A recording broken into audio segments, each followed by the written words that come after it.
Hi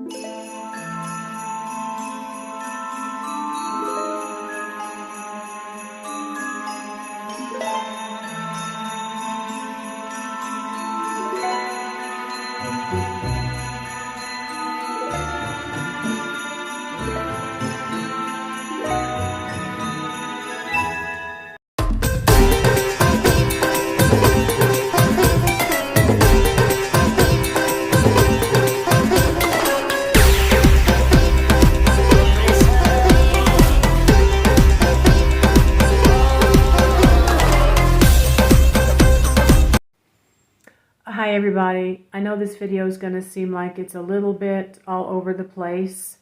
I don't tell things in chronological order, but I'm really trying to emphasize one of the deities that I've come across that relates to my life path number, and how this particular deity can really help you heal from trauma, okay? Healing your brain, your hippocampus, your amygdala. And there's also one other aspect of the brain too that has to do with speech and language. I think it's called Baroka, but I'll have to look it up. I'll talk about that some more later. All right? Thank you for your patience. Thank you for watching. Hello, everybody. Happy Holi. For those of you that are new here, my name is Sabrina. I am a spiritualist. I am a shamankara. I am a shamanic witche. We are basically spiritualists. We can work with spirits. We can work with multiple dimensions and multiple spirits in multiple dimensions.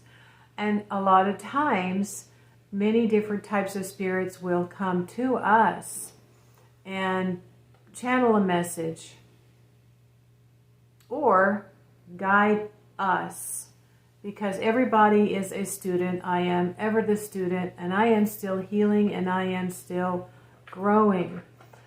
So if you've been following me on the lunar eclipse, I had a tremendous clearing of karma, and it was shown to me that snake energy was a very big part of this.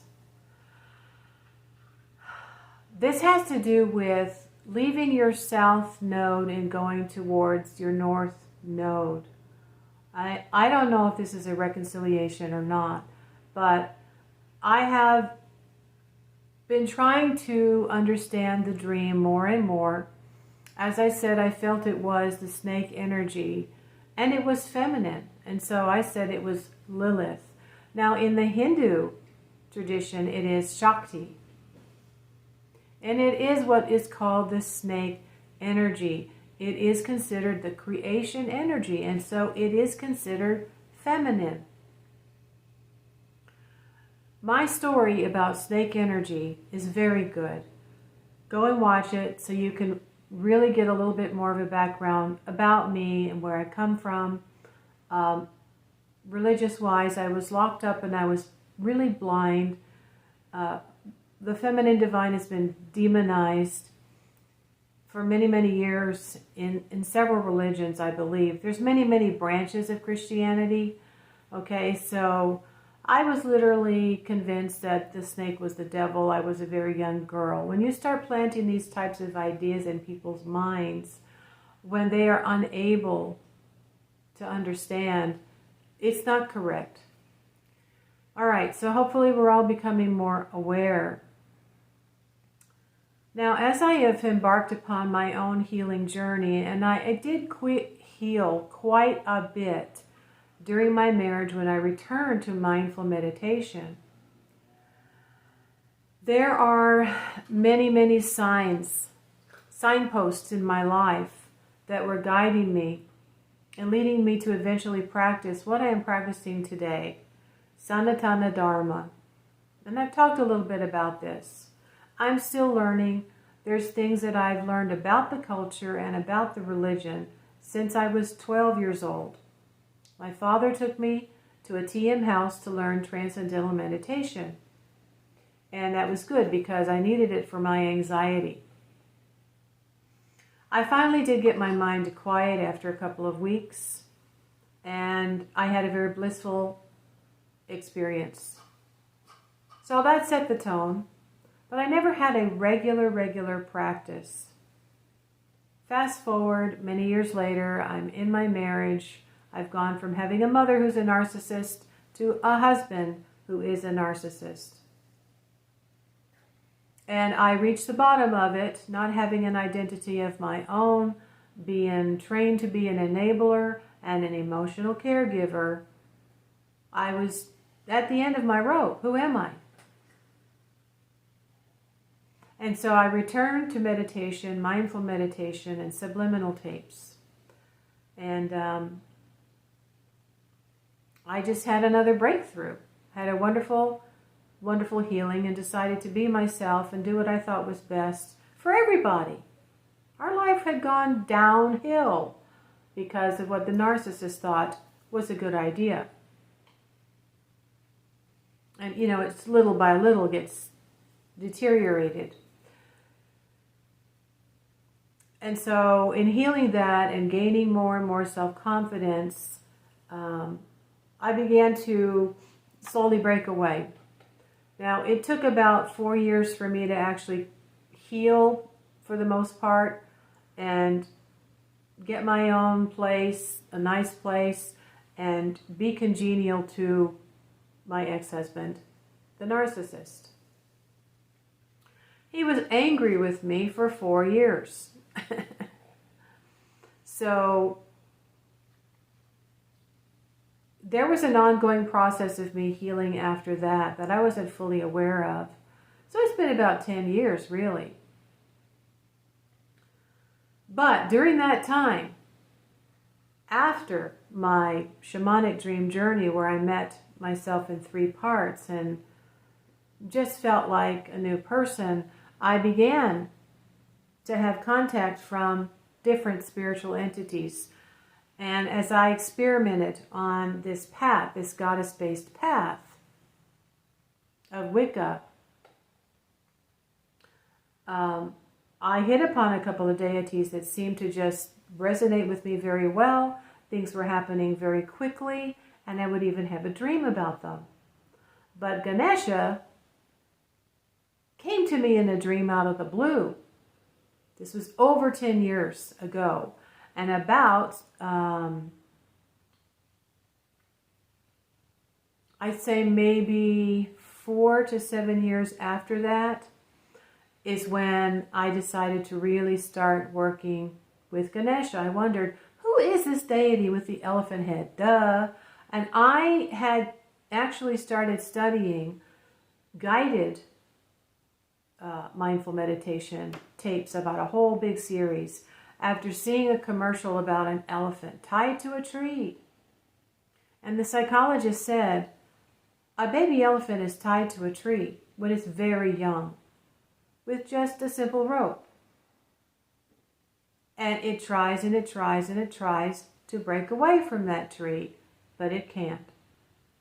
As the elephant grows, it becomes a full-grown elephant. It is only tied to that tree with that original, plain, simple rope.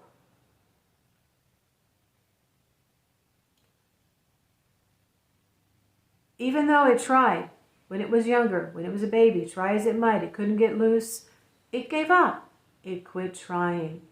It no longer believes or knows that it's even grown up. And it just doesn't even try to break away from that rope. Not only could it break that rope, it could push that tree. It could uproot that tree, but it no longer believes that it can. That's what convinced me to go from just meditation and some techniques I'd learned in Silva Mind Control to order this series of tapes to take my meditation further into a more mindful meditation practice with some guided meditation practices and some breathing techniques. And it was there, I think I'm crooked. that I began realizing I was practicing some prana yoga as well as mindful meditation. Now in Silva Mind Control, I began having prophetic dreams. I've always been prophetic, but at that time I could actually trigger myself. I could ask myself, you know, what am I going to have first? I've asked myself when I was younger, you know, how many children am I going to have? I think I'd like to have 2.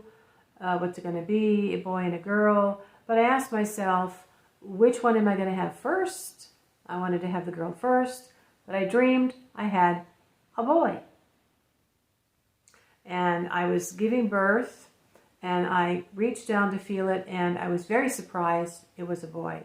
And in fact, that is what happened years later when I went to have the sonogram. And he said, what do you think it is? And I said, it's a girl. And he kind of chuckled. I said, okay. No need to make fun of me. Obviously, it's a boy. Yeah. Okay. So there you go. Now, meditation and Silva Mind Control did not make me prophetic, but it did magnify it. So it was a way to help me understand what my gifts were. So again, going back to Ganesha coming to me as a gigantic being up in the clouds, I'd seen this picture of an elephant head on a cloud on the YouTube homepage. And I began to seriously wonder, who is that? So I looked it up. I began to listen to the monks chanting. I've had a habit many, many years of chanting Om. Excuse me, I've been saying a lot. I need to stop that. But yeah, I've always loved to chant Om. And I had already purchased many books and been practicing Wicca for several years. Also reading tarot cards. And it had been channeled to me through someone else that I was guided to the cards. This is one way that my guides help me and communicate with me.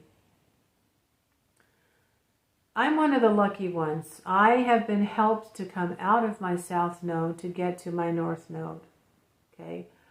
I'm not entirely sure what this all means. I believe it's Ketu and Rahu.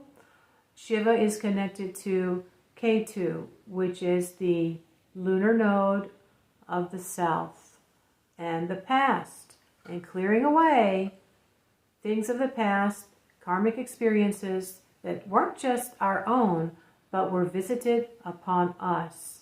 For example, from the narcissists.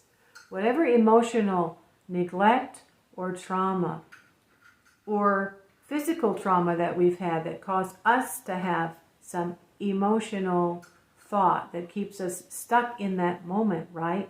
It's like a piece of us is left back there, and we're the elephant that grows up, but we're still the child that doesn't believe we can break away from that rope or from that tree. And for people that have those conditions, they're stuck in what's called the child ego state. Now, today was a celebration of joyfulness. Okay, so after I realized that Shiva was probably connected to this dream, after working with Ganesha for over 4 years on a more semi-regular basis, I guess, that I was finally healing my hippocampus. And I've come to learn about that. I've come to learn about the parts of our brain that get affected when we have trauma. In particular, when we grow up with people that are children themselves emotionally, okay? Alcoholic or narcissistic, things like that. In particular, narcissism. I'm talking from my experience, okay? That there's something that happens with the hippocampus and the amygdala. Your hippocampus gets smaller, your amygdala gets bigger. The hippocampus is responsible for memory, okay? And it is kind of like short-term storage for the most part. Things that are passing farther and farther away in time, they get pushed back, as I recently made in a video. They get archived. okay? Back deep into the subconscious mind. Information that comes forward will come into the hippocampus. This is where you start to have spontaneous memory or flashbacks. The amygdala is starting to shrink and get normal. The hippocampus is starting to enlarge. It's no longer suppressing these memories. And you're now able to look back at them as an adult and see them in a whole new perspective. Wow, that was really messed up. Or wow, I got it in my head that I wasn't lovable. Because you started to already have some new information. When I had a dream that I felt loved, that someone said, I love you, and I just felt it. I knew it was an aspect of myself. And so when I had a spontaneous memory of my mother, once again not being able to give me a hug or scratch my back or do anything except maybe dry my hair with a towel and very briskly dry my body with a towel, but not really give me any affection, ever. And I mean ever. Then I finally decided, that's it, my mother doesn't love me, I'm not lovable. And it's just the mind of a child. It's just the mind of a child trying to figure out what's going on in the world around them. This is their world, and how does it relate to them? Because everything relates to them. The world evolves around the child. So, A plus B equals C, it must be me. To a child, there is no other explanation. Everything is all about them. And this, of course, is not true. But you're just so confused and so upset and so angry, and you don't know what else to think except she just doesn't love me. So now as I'm learning new information over the past 6 months, and I'm looking back and going, holy crap, my mom was a narcissist. This information didn't even come out, I don't think, until the 90s. There was a German psychologist who seemed to be at the forefront of actually using this term and talking about the behaviors. Now, for me as a psychic healer, I've been led to understand all the inner workings of the mind and how to really transform these energies and get out of a codependent, childlike ego state and get into an adult ego state. And this is what the narcissists need to do. They need to become self-aware. They need to talk about their childhood and look at these events from a different perspective. And the video I made about being turned into an emotional caregiver was incredibly enlightening. And because of that, I think Ganesha was saying, I'm the gatekeeper, but now the gate's opening. Right? We can open the hippocampus and let the subconscious mind start to really sort of flood the hippocampus and the conscious with some past experiences with your mother that you can now look at in a different way. You already know it wasn't you. There was something wrong with your mother, but you didn't know what it was. It's not just that she's insecure and she was an incest survivor and she was angry and she was childlike and she was frightened and immature and all these behaviors that she had that were very, very childish. And even eventually became violent as I got older and I wasn't giving her what she wanted. She turned me into her big sister when I was 12 because what happened to her when she was 9. I think she was really looking to me as a big sister. How can you now be a parent, try to be a parent to a child who's going to be 13 when you are really feeling like you're 9?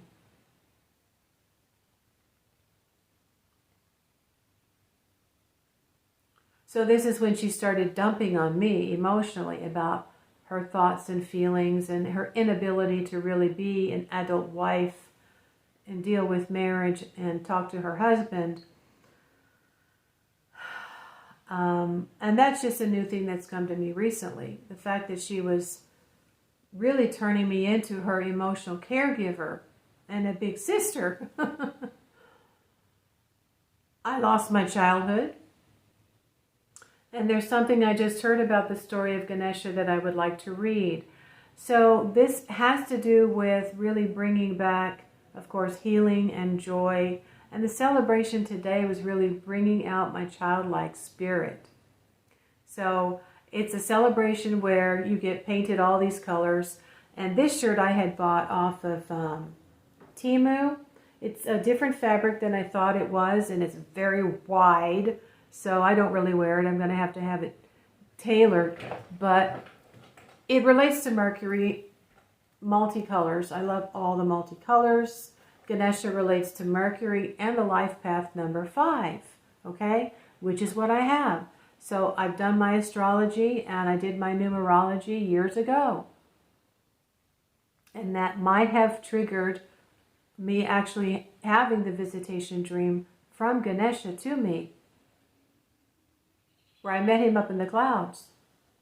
And he asked me if I wanted to stay there and be with him and speak a language I didn't know. He was speaking a language I didn't know. And I thought about it. Well, obviously, that represents the years that I have spent now going from starting to practice more regularly with Ganesha and having some phenomenal things happen from about 4 years ago to actually saying, you know what? I'm going back to that Hindu temple and I'm going to keep going back and I'm going to be regular because I think Ganesha was showing me Shiva. Shiva is the portal or the energy to help release karma. And it starts with simply looking at your childhood and talking about it. So for me, it's been the flashbacks and the memories and being able to look back at it with more information. Psychologists are not even going to necessarily use the word narcissist, but I've said several times now, I feel it is important to name it. Someone is not just passive-aggressive, childish, vindictive, sadistic, alcoholic, okay? They are narcissists. Knowing this, you can actually encourage someone to talk about their childhood so that they can start looking at it from a different point of view. Hindsight is 20/20. And especially if you can look back at what happened with new information. Okay, my parent had shortcomings. Whoever it was, they had their own issues and they were visited upon me. So now what do? Well, I need to heal my hippocampus. There might be some supplements you can use.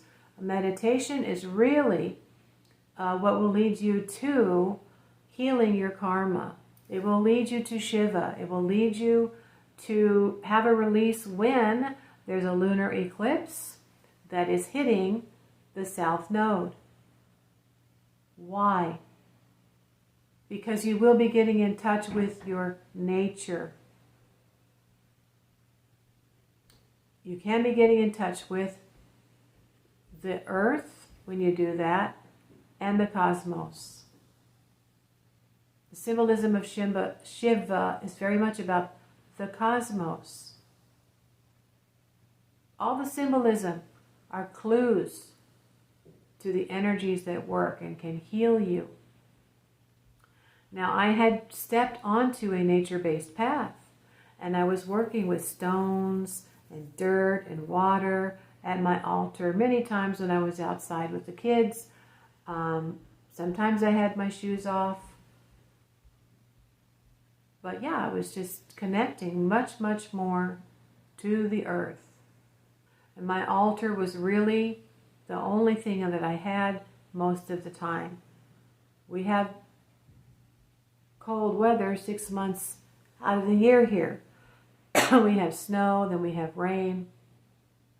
We can't really go outside.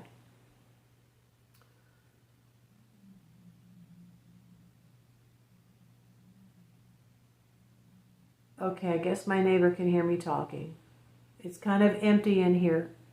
I've been packing. So she can hear me talking, which is apartment life. Seems that she's turned up her TV. All right. So I decided to look up the Hindu temple, threw on my clothes Saturday, ran over there at 6:30, and a priest was there.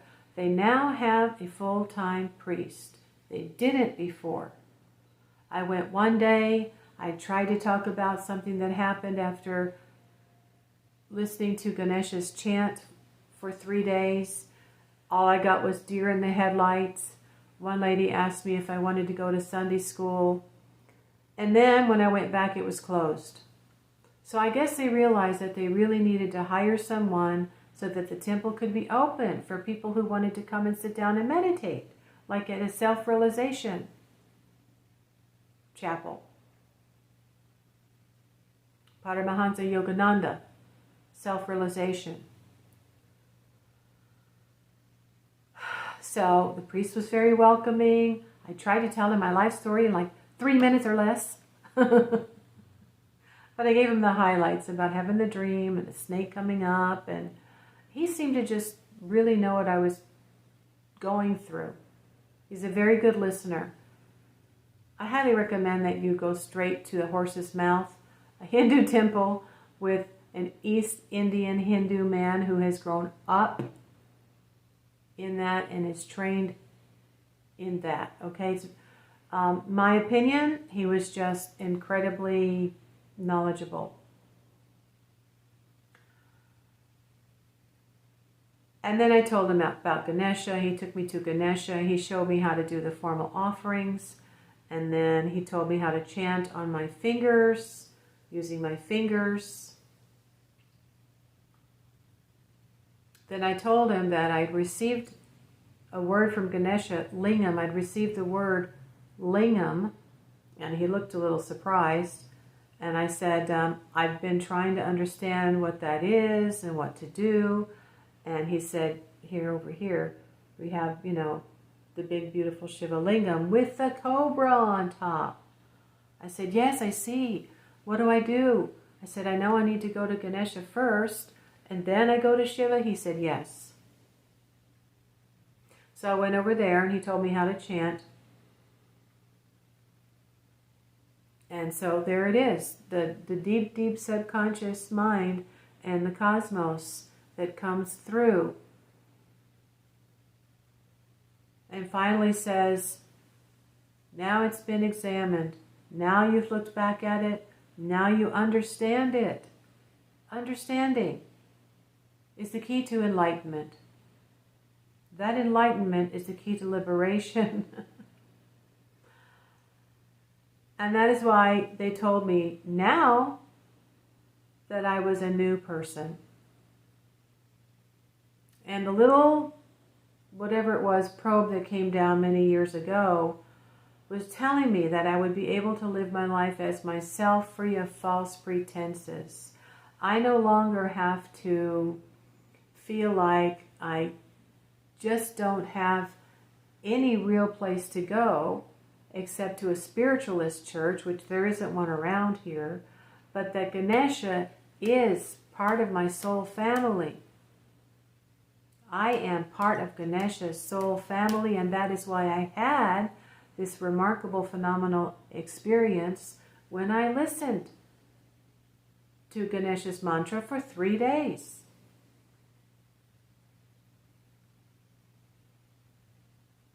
When you connect to your spiritual parents, my other one is Oshun, but I'm being led to Sanatana Dharma right now. And this is a practice, my understanding, of evolving your soul, eliminating your karma, and when you do that, through the south node, in particular when the lunar eclipses hit the south node, then you're more able to go into your north node. And going into your north node is where you begin to really evolve and grow to the point where, and this is what Sanatana Dharma is about, is what I am learning. Do not have to reincarnate again. Now, if that's not your goal, that's not your goal. But if you have trauma that you need to heal from a physical crisis, an emotional crisis, these things get stuck in our body as well.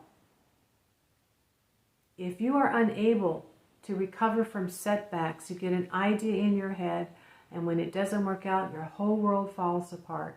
You have trauma that you need to heal. And elephants have the biggest hippocampus of any other animal on the planet. That is when I began to put two and two together.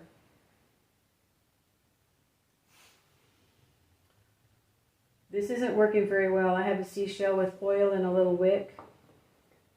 But look at this. I made a Shiva Lingam. I did go to a New Age store last year and buy a lingam. And then I took some Play-Doh and I made the Shiva Lingam with the cobra. And I put the lingam in there. But you can take water in a glass and put a little oil on top. Then you take a little cork, a piece of a cork, and you cut it off, cover it with foil, stick a hole in the middle, and then you get these, I can't see, I've had this ring light in my face. You go to Hobby Lobby and you buy this little candle wick set with some little tiny wax wicks. And you stick the wick in that hole, in that little cork that you've made, and put it on top of the oil that's on top of the water. And that's what I was doing every day practically when I was in my studio apartment. But it still wasn't yet time for me to understand narcissism. I had made acquaintance with a neighbor who was one, but I still didn't, oh my God, excuse me, what the heck? I still didn't know what that was, and I still didn't know that word. So when I finally broke it off, at that time I was working with another spirit who's very, very big on self-respect. He's an ancient king. And he had me break it off. I tried to do it a nice way. There is no nice way to do it. They don't accept it.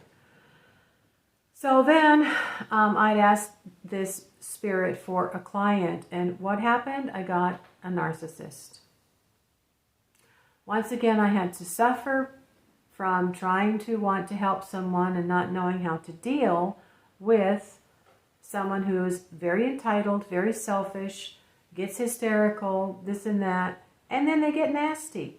This woman got so nasty with me when I told her I wasn't able to help her anymore.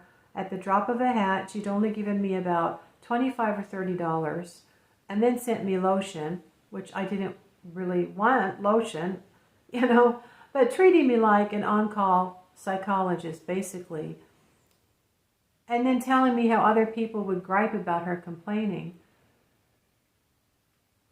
and not understand that she just needs, it's not attractive. It's not what people want to hear, right? So they don't understand their own behavior. Now, I believe what I was given, the knowledge that I was given about her particular problem, I believe is probably manifested by now, and she now knows that I am the real deal. In the beginning, she said, how did you see that? How did you dream that? How did you know that? And I said, well, I am the real deal. Now, as far as me being able to just, do something to cause your neighbor so many problems that they have to move away, I don't do that. I'm not sure I can do that. I can maybe encourage them to stop what they're doing or put up a fence or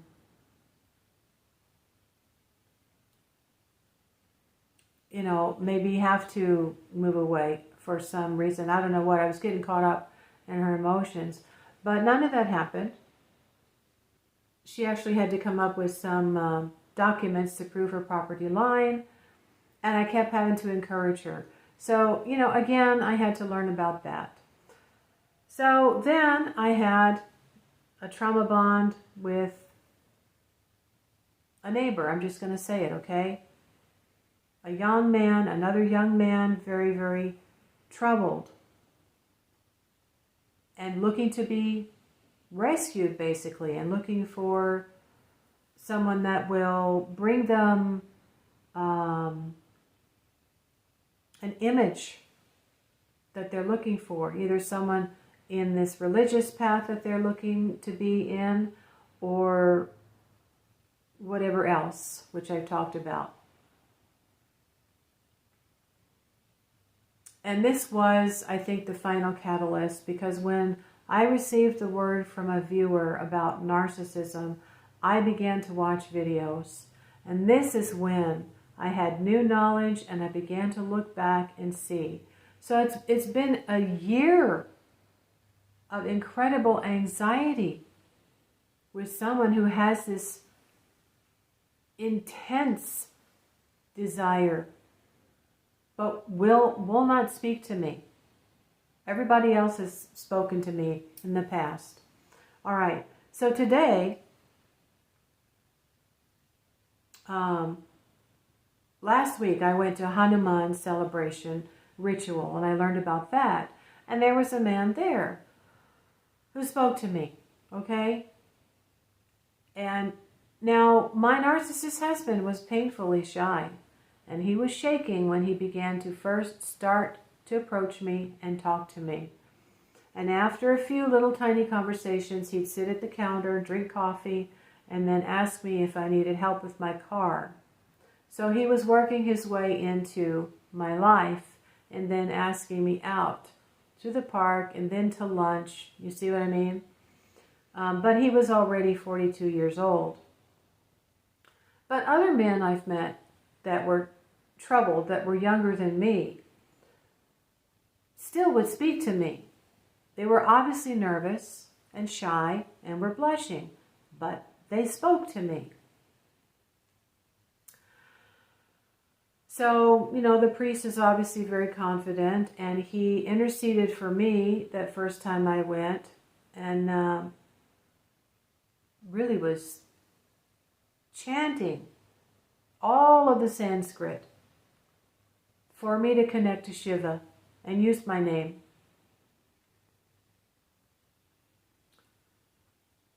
Invited me to Hanuman. I went to Hanuman on Saturday. I went to temple the other day. I called, can I come to temple to meditate? Yes, so I went, and I just sat there and I meditated. I have been working extra. I've been working, well, I've worked 5 days this week. I've had more energy. I've been able to feel lighter. I've been handling things better. And yeah, I'm just going to work, and I've worked 5 days now, and I'm very, very tired, but I run some errands after work, or I come home and I'm fine. I don't need to lay down at 5 o'clock. I go lay down around 7:30. Why? Because I'm not carrying so much emotional baggage. So then he invites me to Holi, and so I go and I see this man again who had welcomed me and introduced himself to me on Saturday, and even mentioned something about his family or his children. And then today he's very happy to see me. And then I go outside and they're starting to, you know, throw the chalk. And the priest said I could watch, because I said I don't know what it is. And I could even participate. This man comes up to me, I'll show you the clip, and paints my face. You cannot stay, please. Happy Holi! Oh, thank you. You want me to take a picture?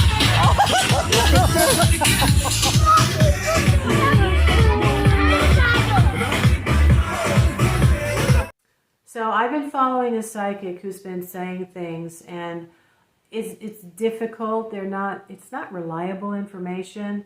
You have to have discernment. But she did mention that someone genuine was going to come into my life now. Holy crap, what does that mean? Not a narcissist. So, yeah, if you'd like to have your life path number, I can do that. There's something simple I can do. You need to send me at least $20 to my PayPal. Ask for your numerology for your life path number, and I will tell you what deities you can start to work with. And you will start to see when you hit on ones that actually make things happen faster for you, whether it's your health or your job or your social life, then you know you've hit on the one that you can really work with. But I recommend highly for anything related to trauma or neglect, start working with Ganesha. All right, namaste.